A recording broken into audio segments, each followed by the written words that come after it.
Happy Death Day is one of the best time loop movies I have ever seen. It isn't because it's scary or because it's a super original concept or anything, but the reason to me is because it's got some of the best character development of any movie I have personally ever seen. And come to think of it, most time loop movies have incredible character development that I think needs to be talked about more. Okay, so here are all the time loop movies I have seen, or at least remember seeing. I might have missed something, but just be aware, there will be spoilers, most likely.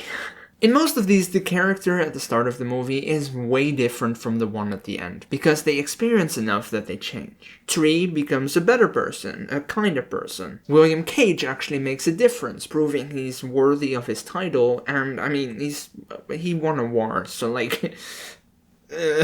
And of course, Sam finds back her care for other people's lives, even though it costs her her own. And honestly, I could keep going. Of those that I have seen, there's so much to talk about. But it's what made me think extra hard about how to approach my third novel, which is also a time loop story. Because I wanted to make sure that my story would also have my main character change properly. I wanted him to start off as super selfish and slowly realize that life isn't just about him.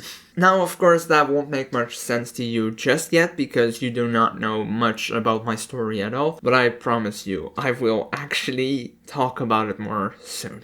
But the reason time loop movies usually have great character growth is because they need the character to be the main focus, since the world around them can't be. They're stuck in the same day. The world around them and the people around them literally do not change unless they change something about them. So if their growth is minimal or non-existent, it would just not feel as rewarding to the viewer. This isn't always the case though, by the way. Palm Springs feels a lot lighter on the character development, even though it's absolutely there. The main characters are often selfish or mentally stuck, and not just in a time loop. And while their growth is not nearly as apparent as that of something like the 3 movies I briefly mentioned before, it's still incredibly satisfying. Because in a way, it's about acceptance. They are constantly just messing around. And at first, they accept that they're stuck there, that they are just done, it's over for them, they will be reliving this day for the rest of their lives. But at some point, Sarah is just like, no, I gotta get out. I gotta move on with my life. I have more to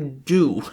And what I think is the great part, and maybe not as apparent of character growth as some of the other movies that I talked about, I still think that Niles being like, no, absolutely not, I do not have anything else, to that point of acceptance of, you know what, maybe you are right. It's awesome, it's perfect, I love it. Or in The Map of Tiny Perfect Things, one of my favorite movies, Mark realizes something he has known for a while. He is not alone. And definitely that is something you learn very, very early on. But that is not the kind of alone I mean.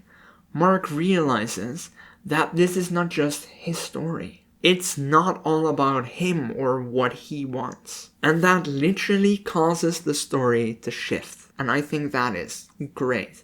That is a great way to deal with character development. But then there is also Groundhog Day, which I honestly did not really like.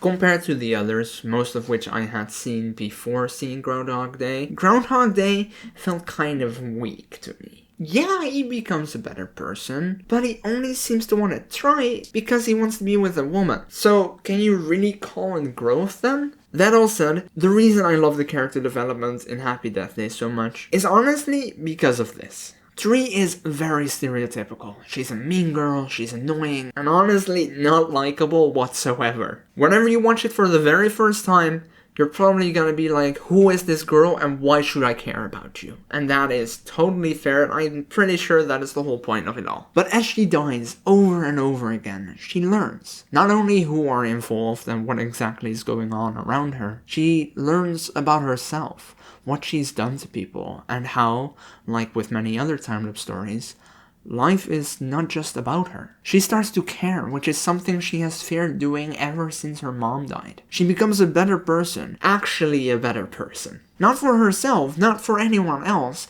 and not to survive the day. She becomes a better person because it's natural. She just is better. My favorite example of this is probably this moment when she knows she has won. She knows she could simply live through the night after beating the bad guy with a crowbar. But then she remembers, through a little too cliche flashback, that her new friend and later love interest, Carter, tried saving her, but ended up getting his neck snapped. She could have easily survived the night and lived to see another day, never having to worry about another time loop again, until the sequel, but we don't talk about that. Or until she inevitably would eat the cupcake, because that would happen too.